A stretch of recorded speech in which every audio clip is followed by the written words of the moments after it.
evening, and welcome to tonight's forum. I'm Janet Ott, representing the League of Women Voters of Bellingham and Whatcom County, and I will be your moderator tonight. Founded in 1920, the League is a nonpartisan organization with more than 700 affiliates in all 50 states. Our goals are to encourage informed and active participation in government, increase an understanding of major public policy issues, and influence public policy through education and advocacy. The League never endorses candidates or political parties. Membership is open to all people age 16 and older, and we invite you to join us. Tonight's forum is being broadcast in the BTV and the City of Bellingham YouTube channel. Recordings of this program will be available on the League of Women Voters of Bellingham-Whatcom County website and at the City of Bellingham YouTube channel. The forum will be rebroadcast on BTV and 102.3 KMRE Community Radio up through Election Day on November 8th. No portion of this forum may be rebroadcast in part or in full without the written consent of the League of Women Voters. Questions for this forum have been prepared in advance by the League with input from the public. The Cascadia Daily News, the Linden Tribune, the Salish Current, the Northern Light, and 102.3 KMRE Community Radio are media partners. Tonight, we're hosting candidates for the Washington State 42nd Legislative District, Representative Position 1. The Washington State House of Representatives has 98 members. 2 are elected from each of the districts in the state. During legislative sessions, the legislature is called upon to enact or reject legislation affecting public policy in the state, provide for the levy and collection of taxes and other revenue to support state government and assist local government, and appropriate funds for these purposes. Although laws are enacted only when the legislature is convened in formal session, policy issues and the general operation of state and local government are under continuous review by legislators who serve on permanent and interim study committees. Washington State representatives serve 2-year terms, and their annual salary is $57,876. So I'd like to now introduce and welcome the candidates, Alicia Roll and Tasha Dykstra Thompson. Here are the rules we're going to be following tonight. There will be no formal opening statements by the candidates. The introductory question is tailored to elicit responses consistent with opening statements. Candidates will have 90 seconds to respond to each question. Each candidate will give a 1-minute closing statement. Each candidate has a challenge card that they can use once. The challenger has 30 seconds to state their challenge. The challenged candidate then has 30 seconds to respond. I will ask candidates to speak in alphabetical order and alternate order for the remaining questions. The timer displayed on the screen will count down the time. The timer will be purple when the candidate begins, then turn to yellow when 15 seconds remain. When time is up, the timer will turn red. If you continue to speak after the time limit, I will cut you off. Are there questions from the candidates regarding any of the rules? Okay, if our timer's ready, we're going to start. So the opening question and candidate rule. The opening question is, what are the most important challenges facing our state, and how do you propose to address them? Your response, please. Yes, thank you.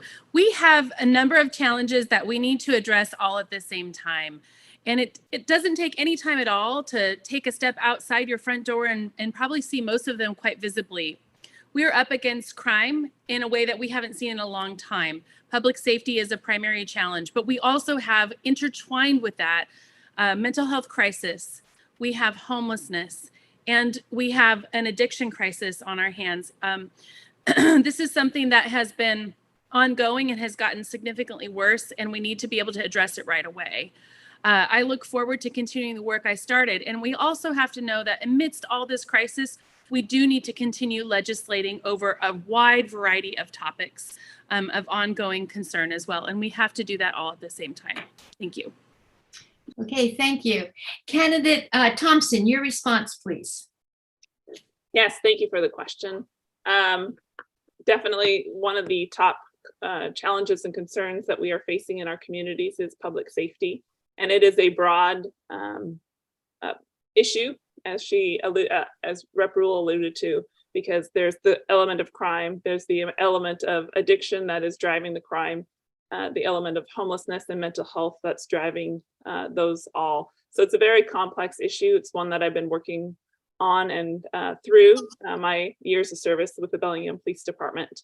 I worked hand in hand as a bicycle officer with the homeless community on a lot of different issues. And so there is no one answer that will solve all these things. In addition to that, we're looking at a crisis with the cost of living and housing affordability in our community.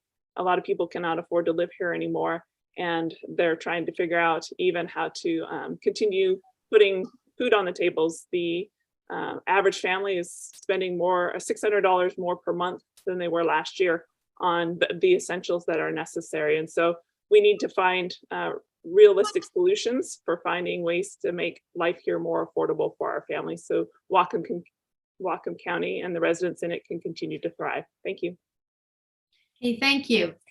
So this question number 2, what legislation would you support to mitigate the effects of drought, flooding, and rising sea levels in the district? And we'll start with you, Candidate Thompson. Your response, please. Legislation that I would support. Well, I think what we need to focus on is how do we're not going to necessarily be able to stop these things from occurring. So how can we protect our communities when they do occur? And how do we do that? Building those essential infrastructures, things such as when the flooding occurs.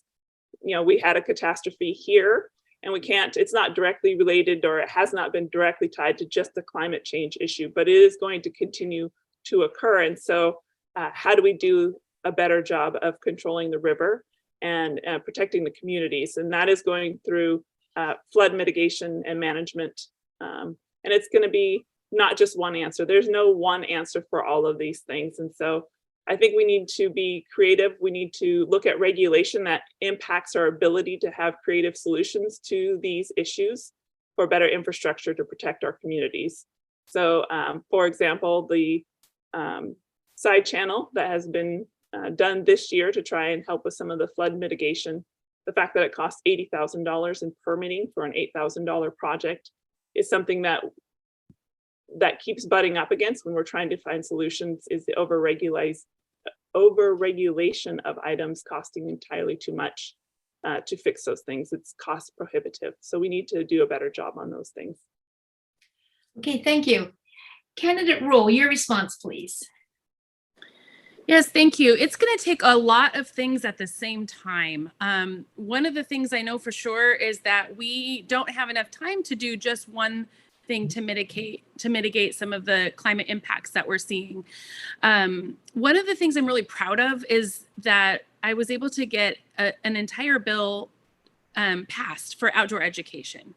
And when we teach our children about the outdoors and nature and the science around it, they teach their parents, and together they learn. And when they fall in love with nature, they are then very, very attached to it, and they're able to protect it and to take care of it. And they do that by also, they talk to their parents about it. So I'm really proud of that legislation. I think that's one forward-looking way that we can continue to steward our outdoors.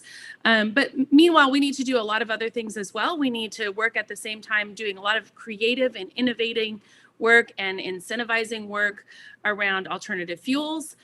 We need to look at ways to continue protecting our salmon, keeping our rivers cold and the habitat protected. Thank you. Thank you. So question number 3. If elected, what efforts would you support to protect public safety? And we'll start with you, Candidate Rule. Yes, well, what I'd really like to do is continue going forward with many of the things I've already started. I was very proud to support law enforcement in the last 2 years as your legislator. And I did that because I know that everybody in our community deserves to be safe.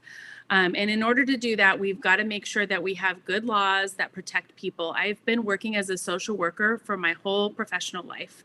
And during that time, I have really been committed to keeping victims taken care of and preventing victims from becoming victims. So I want to continue doing that by supporting our law enforcement. I do think that we need to continue to educate them and to make sure that we're using incentives to make sure that we've got enough staffing. That is really important. And also to improve the laws that will impact our day-to-day lives and keep us safe here in Washington State. So I did work really hard on a lot of these things in the last couple of sessions and made some progress. Some of the things that I worked on didn't get over the finish line. One of the things that was really specifically close was a particular bill on the ability to pursue. And that's something that I would like to see through in my next term as your legislator. We only lost that by 1 vote in the Senate. I am confident that we can get that across this time with some work. I do think that the most important thing we can do is work on public safety hand in hand with the other systems that are broken. So we need to work with both mental health and law enforcement at the same time. Thank you. Thank you. Candidate Thompson, your response, please. Yes, public safety obviously is one of my top concerns coming into, and a big reason why I'm running is because as a police officer for 25 years, this is my area of expertise. And I also had to work and learn to acclimate or accommodate the new legislation that came out over the 2 years and how to work with that. And so I have some creative ideas on how to move forward. The pursuit policy, for one, back in early 2000, for example, I pursued some bank robbers that had just robbed a bank and had been doing a series of bank robberies. I did it on reasonable suspicion. I didn't have probable cause. So thinking back to that particular incident, I wouldn't be able to do that today. And so, but on the state level, the big thing is what the message that was received by police officers is that our current leadership does not trust our current law enforcement community and to not have that trust. And so that is why I need to be down there, is because I will have our law enforcement officers back. I've been there, I've sat in that patrol car, I've worked these streets in the middle of the night. And so I know the tools that are needed and the trust that is needed. Our laws need to be clear and concise. We're making life and death decisions in 2.5 seconds. And so we need to have a clear, concise laws for them to follow and be getting it right. Okay, thank you. So question number 4, if elected, what next steps, if any, would you support for Washington State after the Dobbs versus Jackson women's health decision overturning Roe versus Wade regarding women's reproductive health? Candidate Thompson, your response, please. So what laws would I support? If any, what next steps, if any, would you support? Well, Roe v. Wade the overturning with Dobbs does not impact Washington State as far as the abortion issue is concerned, because it was codified into law through the initiative process, not once, but twice. And so abortion in this state is not going to be impacted. Some people have asked that if I would support choice and up until birth and partial birth abortions. I would not support that. But I also think that continuing to have this conversation, because it's an initiative issue and it's been decided by the people, I will support the will of the people. This is what I've done. As a intel detective, one of my primary jobs was threat assessment and site security for high-risk targets. So I worked collaboratively with the Planned Parenthood for site security, and I worked with their security people, and I've been able to work collaboratively across the aisle with anyone and everybody in the course of my duties, and I would continue to do so. Okay, thank you. So you want to challenge candidate Rule? You want to challenge her? Go ahead. Yes, I'd like to know, do I ask her directly? Yes. Yeah. Candidate Thompson, I'd like to know how you'd vote if a pro-choice bill was in front of you in the legislature like it has been for almost every year in Washington State. Well, what's the details of the bill? That's the problem. When you're asking me to vote on a bill, I just said if it was a bill that said I would support abortion up until point of birth or partial birth abortions, I would not support that. But if you're asking me if I support a bill that takes away the rights of a rape victim or a mother who has to make that choice between herself or her child, I'm not going to vote against that as well. I've sat with rape victims. I've investigated incest cases where the child became pregnant. I have never gotten in their way. I would never invoke that trauma and say that I'm going to trauma and put my will upon them on that as well. So. Okay, thank you. So Candidate Rule, your response to question 4 regarding next steps for Washington State after the overturning Roe versus Wade. Would you please repeat the original question? Yeah, I will. Thank you. If elected, what next steps, if any, would you support for Washington State after the Dobbs versus Jackson women's health decision overturning Roe versus Wade regarding women's reproductive health? Thank you. I think we have an obligation to protect women's reproductive health and women's decision for everything because it's a fundamental right. So I think we need to do that in whatever way it proposes, as it has in Washington State many, many times and often out of our district. Thank you. Okay, thank you. So question number 5. The Nonpartisan Institute on Taxation and Economic Policy has rated the Washington State tax structure as the most regressive in the country. What, if any, changes would you support to Washington tax structure if elected? Candidate Rule, your response, please. Thank you. One of the things, well, actually 2 things that I worked on this last session were directly related to tax relief for the people who live here. I did work on a sales tax holiday that we were able to pass out of the House, and that would have given some direct relief at some of the difficult times in, September when we're going back to school. So it would have been a little bit easier to make some of those harder to make purchases and back to school supplies. Would love to see any sort of tax relief in that way. Wasn't able to get it across this time, but I think we need to keep moving forward with some direct tax relief. I also worked really hard on that B&O tax relief, and that one is just something that's near and dear to my heart because with my work directly with small businesses, whether it be on the Blaine City Council or as a small business owner myself, I know how hard it is in those first startup times for our small businesses to pay tax on gross receipts. So I plan to continue to do that work in that space to expand the B&O tax relief. It's really important to me that the folks that are paying B&O tax in their small businesses have less of a disproportionate stress. Thank you. Okay, thank you. So Candidate Thompson, your response, please.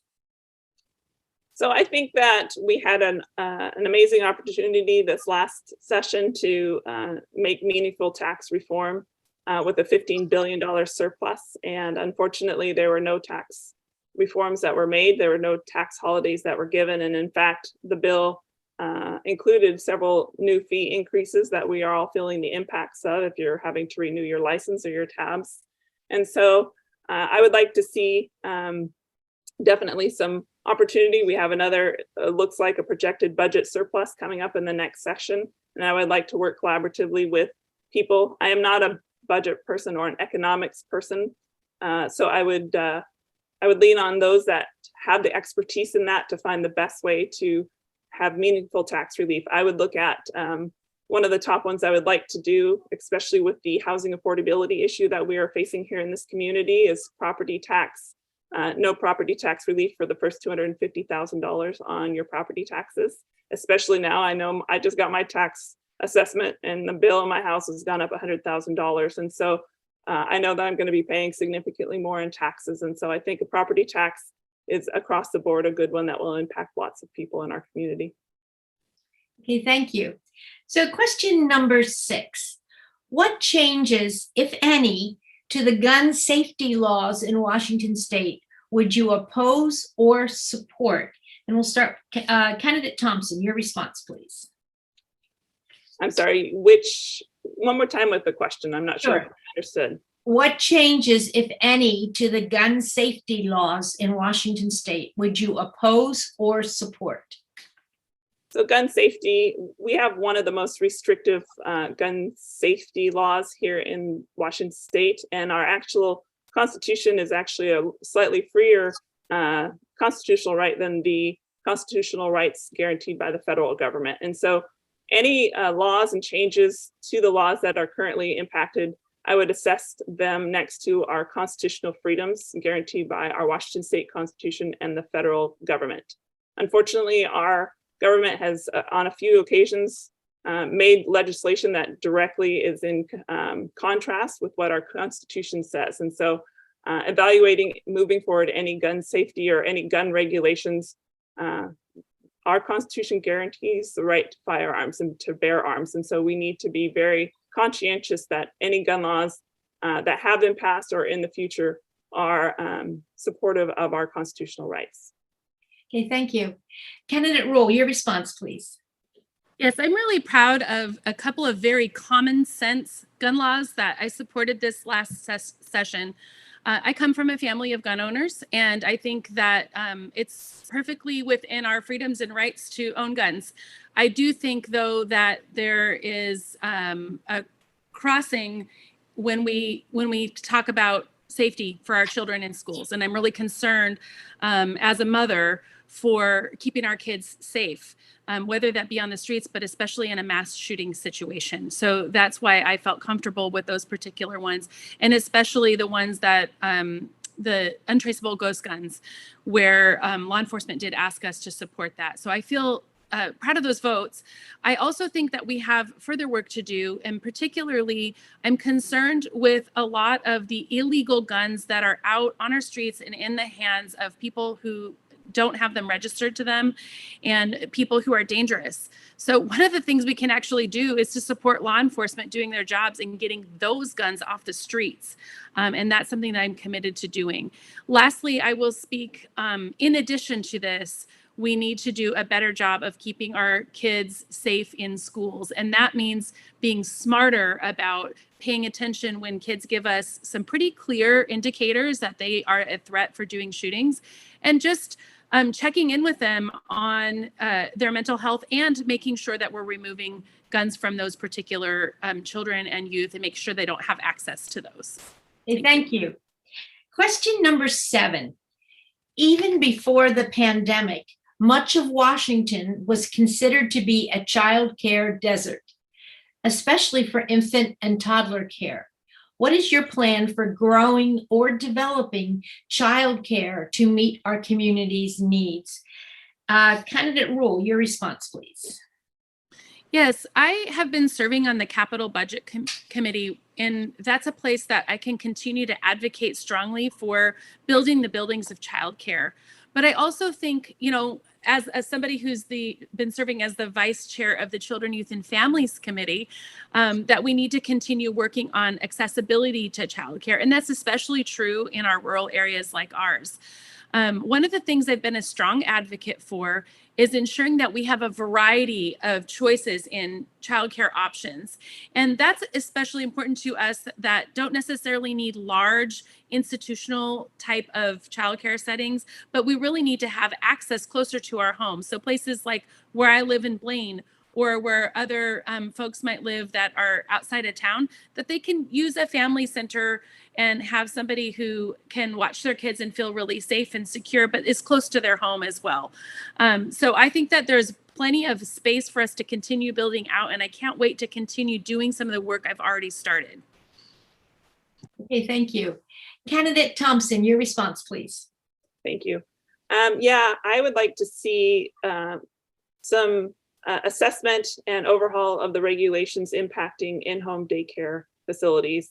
I've had 2 people close to me, a good friend who actually was watching my child until the people came in and they overregulated her house and she just had to shut down. And same with my cousin. She built out our house extensively to have an in-home daycare.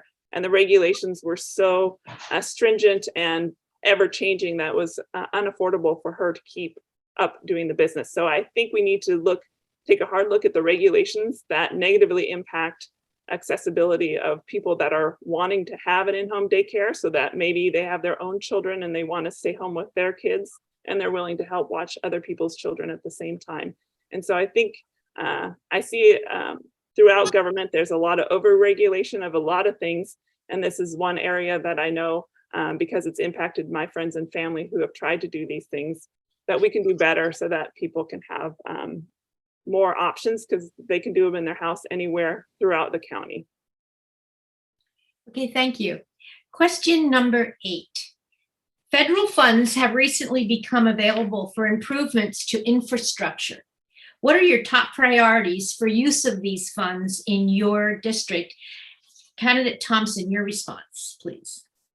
Well, I think the number one thing that I'm hearing at the door for a lot of people is internet and broadband. I know that there's been some good work that has been started on that, and I will support any work continuing and moving forward. There's, I think with the lockdowns and everybody moving remotely, the lack of internet was felt more severely by those not within urban areas and have less access. And so continuing access for good internet and broadband services. We also need to continue working on our roads and potholes, being able to move freely without damage to our vehicles. I have a road that I drive with my school bus. I'm a sub-school bus driver as well. And there's one road that the kids like it because they bounce all over the bus, but it's not necessarily good for the underside of the bus, the undercarriage. And so we need to work on improving our road, basic road potholes and maintaining good roads and services here. Obviously, infrastructure for floodwater. Culverts are a big way if we have good culvert system for housing. And there's a little bit of over-regulation on that could help with some of the flooding issues when water is backed up at the river, where areas that don't normally flood but are flooding because our ditches and culverts are not well maintained. Thank you. Okay, thank you. Candidate Rule, your response, please. Thank you. You know, I would say one of the most important things we can do when we look at federal funding is look at ways that we can match it with state funding as well as local funding, and maybe for-profit and nonprofits to maximize the impact in our community. So I'm always looking for that sort of practical, pragmatic approach to bringing that money and maximizing its impact in our neighborhoods and in our backyards.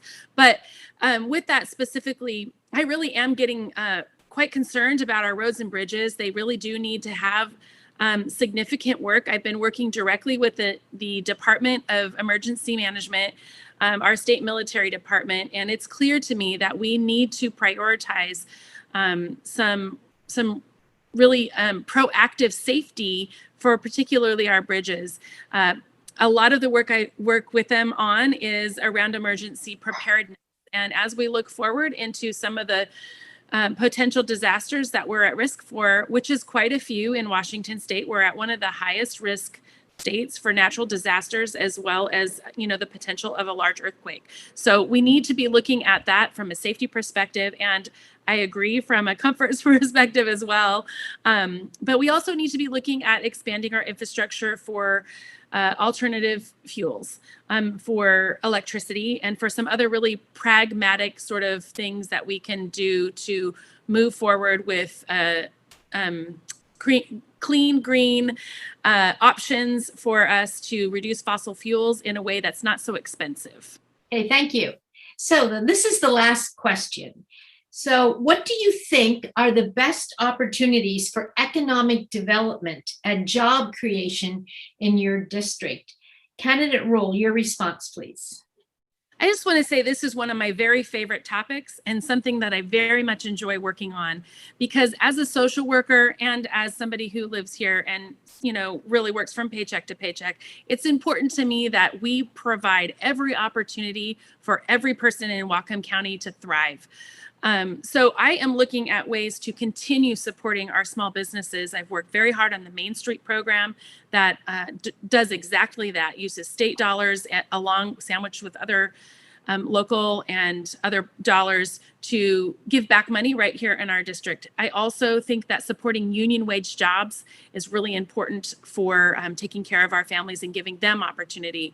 I think that we need to support all of our industries that are nearby. I think we need to work on continuing to make sure that we're not leaving anyone behind and we're moving forward with sustainable futures that do well for both our pocketbook and for our future of our kids' health and our kids' enjoyment of our planet. Okay, thank you. Candidate Thompson, your response, please. Can you, one more time with a question? Yes. What do you think are the best opportunities for economic development and job creation in your district? I think that the best way to job creation and economic development is nurturing apprenticeship programs through our schools, high schools in particular. I've been endorsed by Associated General Contractors that have a core a program that teaches the trades to high school students, and they get school credit for it. So I think, and it allows them to have a working learning from experts so that when they graduate from high school, they already have the skills necessary to join the workforce in the trades. You know, promoting college is great, but it doesn't work for every student. For example, my brother, I have 10 of them, 10 brothers and sisters. So one of them, he just didn't thrive in high school. It was a struggle every day for him to get through school. And we got him through it with a D- average, but he went down to HVAC school and he was valedictorian. And a lot of students, we need to focus on job skills that we know that they're getting, maybe some testing similar to an ASVAB test that you go for the military to find what their skill set is, and focus our high school training on those skill sets so they join the workforce as soon as they graduate with the skills necessary to succeed. Okay, thank you. So candidates, it's now time for your 1-minute closing statement. So candidate Rule, your closing statement, please. Thank you for being here tonight. Thank you for engaging in our democracy at a very local level, and thank you for hosting this forum. I have been supported by very unlikely allies in this race. And the reason I've been trusted by them is because I've worked hard to serve you in the 42nd District and in Washington State with exactly what I think will best meet your needs. I listen deeply to you. And I do that because it's important to me to come to this work with service first. That is my primary goal, to represent your values and your needs in your day-to-day life. I have been endorsed and trusted by both law enforcement and mental health, by business organizations like Association of Washington Business, as well as nearly every labor union.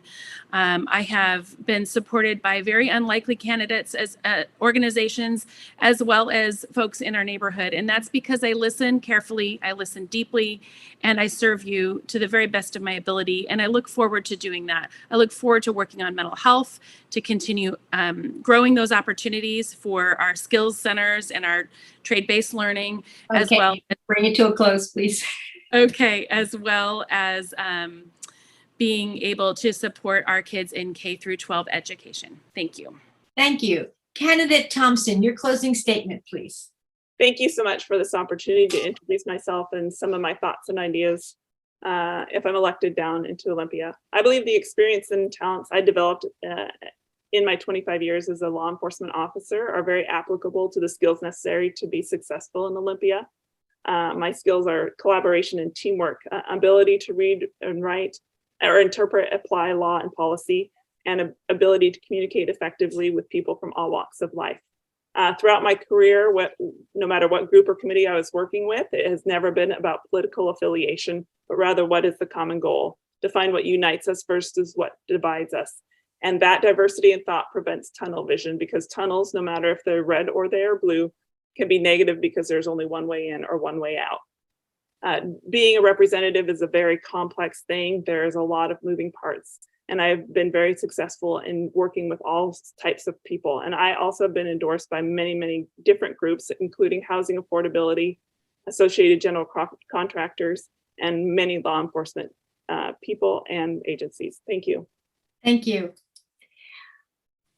Okay, on behalf of the League of Women Voters, I want to thank both candidates for being here today, and I especially thank you for your courage and passion and interest in running for public office.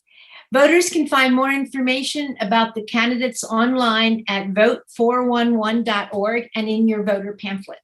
Ballots will be mailed October 19th, 2022. Your ballot must be postmarked or in a ballot drop box before 8 p.m. on November 8th. Please remember to sign the ballot envelope, and if mailing by postal service, we recommend that you mail early. Thank you. Good night. Thank you.